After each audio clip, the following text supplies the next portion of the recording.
What's going on, Vikings fans? Welcome in the Vikings Now by Chat Sports. I'm your host, Patrick Siepman. Coming up on today's show, a full in-depth preview of this Week 10 game where the Minnesota Vikings are traveling to Florida to take on the Jacksonville Jaguars. So what are we going to be discussing on today's show? Well, we got some big-time injury news. Blake Cashman, Trevor Lawrence.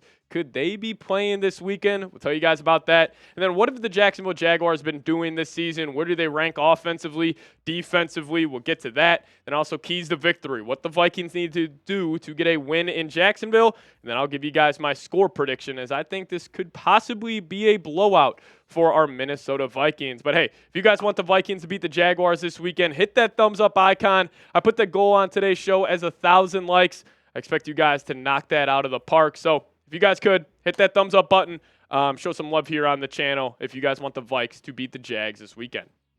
All right, let's start off with the main injury news here that I'm sure everybody's dying to know. What's the great news around Blake Cashman? Because the Vikings definitely need him out there this weekend. And we actually do have a report from Kevin O'Connell where he said that Blake Cashman should be ready to go this weekend. We got that report here. Kevin O'Connell, he is optimistic about linebacker Blake Cashman playing versus the Jacksonville Jaguars. You know, this is going to be huge news for the Vikes. You know, we've talked about it, how impactful he is on the field for our Minnesota Vikings, and he has had a great start to the season. Not only is the guy that wears the green dot, he is an elite communicator. He gets this defense set up to make plays on every single down, and PFF has graded him out very, very well. I mean, out of 157 linebackers, he's top 25 in 3 of these 4 categories. Overall grade, 75.6. Run defense grade, 78.2. Coverage grade. This is the key right here, because one thing about Ivan Pace that he does not do well is cover in space. Blake Cashman's one of the best ones in the league at that, ranking 21st out of 157 eligible linebackers. But, you know, not only Blake Cashman being back for this defense just helps the unit as a whole, I think it specifically helps Ivan Pace. So right here, Ivan Pace's last 3 games without Blake Cashman, he is not graded out well. 47 overall grade versus the Lions. 65.5 grade versus the Los Angeles Rams. And then this past weekend, only a 55.5 overall grade. Again, all of these without Blake Cashman. But if we kick it back to when Ivan Pace and Blake Cashman were on the football field, he had that one down game against the San Francisco 49ers where he had a 40.1 overall grade. But the other 2 games, that's when we saw Pace at his peak. Against the Giants, 82.2. Against the Jets, 79.2. So Blake Cashman could come back this weekend. This would be great news for Vikings fans, and I'm really hoping he does, because he's honestly turning into one of my favorite players to watch on this football team. But we also got some more great news for the Vikings. How about this? This was a shocker to me. This morning, Doug Peterson told reporters that QB Trevor Lawrence is dealing with some upper body soreness, and Beathard could be insurance for that. The Jags actually signed C.J. Beathard to their 53-man roster. Could be a little indication on how severe this injury is. And then Mac Jones is actually the backup. And, Mac Jones, even though he hasn't, lived up to the 13th, 15th overall pick a couple drafts ago, he is still a serviceable backup in the NFL. Like, this is not like you're going against, the Dolphins where they go, from Tua to Skylar Thompson. To me, it really shouldn't, and it doesn't matter who is playing quarterback for Jacksonville this weekend. The goal of, playing defense versus the Jaguars is you got to cause havoc. You got to get pressure on the quarterback. And, whether it's Mac Jones, Trevor Lawrence, who also Trevor Lawrence has not had that good of a start to this year. I feel like he is just living off that reputation of being the number 1 player in his high school class, number 1 draft pick coming out of college. He looks nothing like that. Honestly, he looks like he doesn't really care to be out there. And with the Jags kind of playing worse and worse and worse, I could see this upper body soreness, keeping him out multiple games, because why is he going to rush himself back? I think that's kind of the mentality Trevor Lawrence has. So, whether it's Mac Jones, Trevor Lawrence, I think the Vikes will be fine, this weekend. But we also have some unfortunate news. This is a kicker, man. This was a kicker talking about a kicker. That was a good one by me. Good stuff. But Will Reichard was placed on IR. Just a kick in the balls on that one. But, he was 14 of 16 on field goals this season. He hit one from 58. He also hit one from 57. So he was awesome. They did sign John Parker Romo to be the kicker for the next 4 games. So Will Reichard being put on IR, dealing with that right quad injury. Hopefully he'll be back, really when the Vikings, honestly, I would hold him off until it's probably week 17 versus the Packers. That would probably be, how long I hold him out for. He's 100% healthy, for this playoff run for the Vikes. But actually, former Viking Ezra Cleveland popped up on the early injury report for the Jaguars. He is dealing with an ankle injury. Funny enough, guys, this man right here has turned himself into one of the better offensive linemen in the league. I think the Vikings got like a 5th-round pick for him last year, if I'm certain on that. So Ezra, he should be out there ready to go, but he is dealing with an ankle. So let's dive into it. Let's talk about the Jacksonville Jaguars here. A little deep dive. What have they been doing this season? As they have struggled. I mean, I had the Jags competing with the Texans in the AFC South, and it is just completely imploded on this football team. So let's start off offensively. They don't really rank well at anything. They are a definite better passing offense than they are a rushing team. And, we did see a little bit of a successful Jags offense when they did have Tank Bigsby and Travis Etienne in there. I think they're a very dynamic backfield. But, a guy who has struggled this season, and honestly, I feel like the stats don't really do it justice, is Trevor Lawrence. Only 11 touchdowns, 6 interceptions, 61% completion percentage. This dude, he just struggles, man. And I feel like he's one of those guys where, once the team starts going on a downhill trajectory, like he just continues to play worse and worse and worse game to game, because I think he just kind of mentally checks out. Like, this dude's probably already planning his vacations, heading to Cancun this upcoming offseason.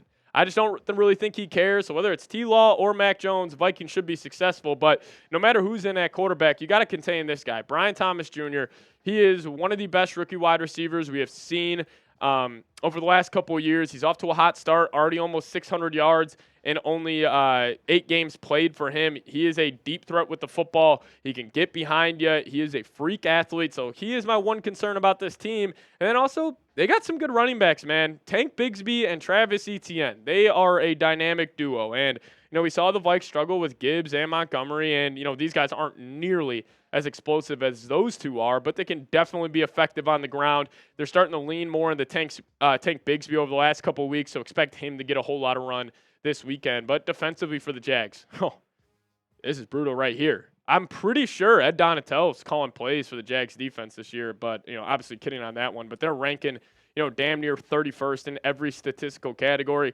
giving up 28 points per game, giving up over 400 yards per game. They're susceptible to be thrown on as well. And, listen, this is one of the worst units in the entire NFL.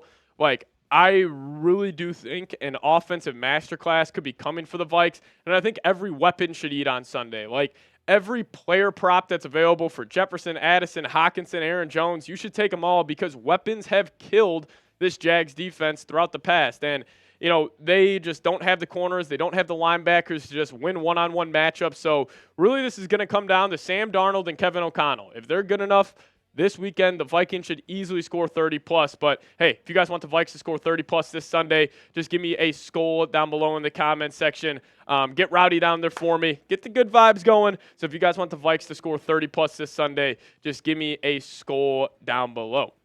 Now, coming up next on today's show, we're going to be going over my keys to victory and my score predictions, so stay tuned for that. But first, got to tell you guys about today's presenting sponsor, and that is GameTime. If you guys download the GameTime app today, plug in promo code ChatSports, you guys will get $20 off your first purchase. Now, terms apply. Again, create an account, first purchase only. Plug in promo code ChatSports, you guys will get $20 off. Now, GameTime has a new feature called GameTime Picks that makes getting tickets to see your favorite teams play live even easier.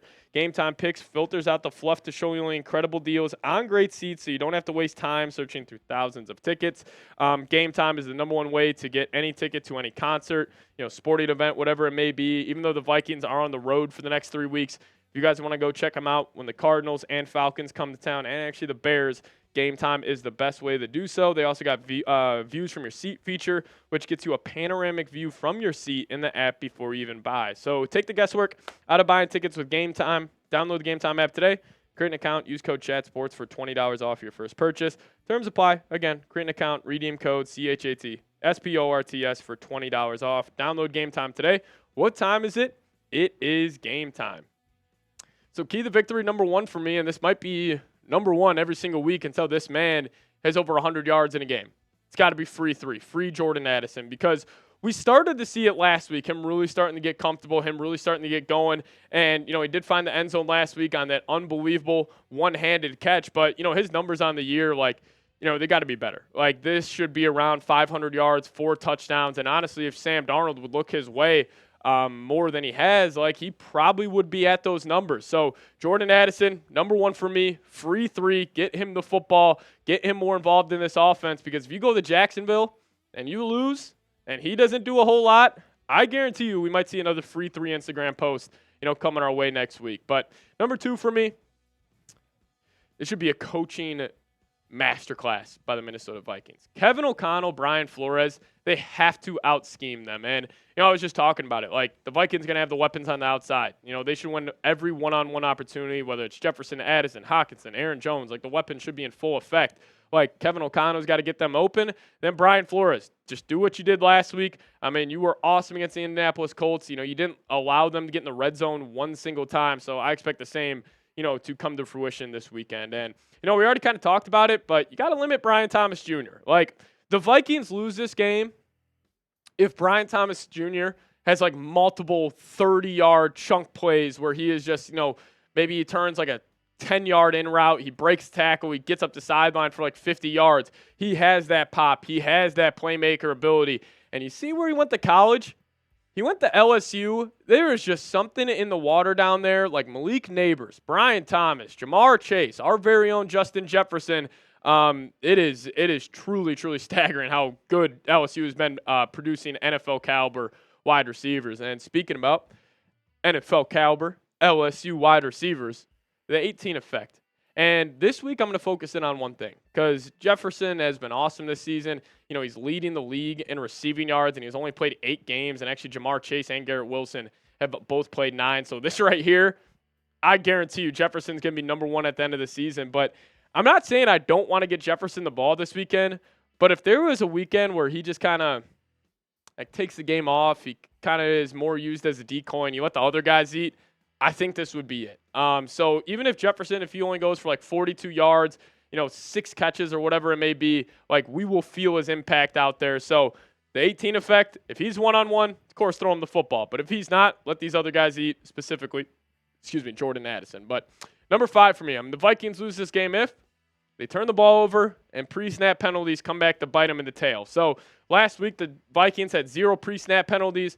They had to only use 1 timeout when a false start was coming, but the turnovers last week, 3 turnovers. Now, you can still turn the ball over against the Jags and win, but if you get in a playoff game versus the Lions or the Packers, who the Vikings are finishing out their season playing, you would turn the ball over against those guys. You will not win that football game, especially in the kind of the way Sam Darnold did last week. Like, he had 3, like, his turnovers weren't even like bad turnovers. They were horribly timed turnovers. Like, you get the turnover on the first drive, Darnold throws a pick in the end zone. You're driving down the field. He ends up fumbling the football, goes for 6 the other way. And then also, you finally get the ball back in the fourth quarter. You have a chance to go put the game away. He throws another pick. So that can't happen this weekend. But if you limit turnovers and penalties, we should be good to go this Sunday. But, hey, I'll ask you guys this. Who you got? Give me a V for the Vikes or give me a J for the Jaguars. I'm going to hear your thoughts down below. I'm expecting to see a whole lot of V's down below in the comment section.